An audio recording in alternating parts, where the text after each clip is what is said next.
સત્સંગનો મહિમા.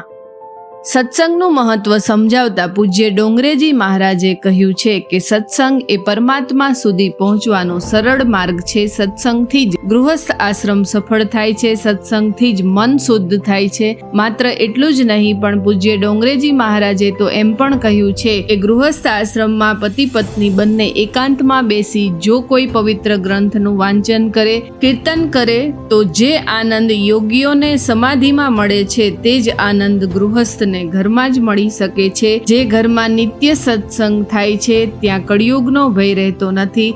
સત્સંગ થકી અનેક જન્મોના પાપ પણ નષ્ટ થઈ જાય છે. ગૃહસ્થ આશ્રમમાં રહીને જે વ્યક્તિ નિત્ય સત્સંગ કરે છે તો તે સૌથી ઉત્તમ માનવામાં આવે છે, કેમ કે પુરાણો અનુસાર આ સત્સંગના પુણ્ય પ્રતાપથી જ ભગવાનને પણ એક ગૃહસ્થના ઘરે જ અવતાર લેવાની ઈચ્છા થાય છે. સત્સંગ થકી જ ભગવાન અવતરે છે અને અવતાર લઈને ભગવાન એમના ભક્તનો ઉદ્ધાર કરે છે.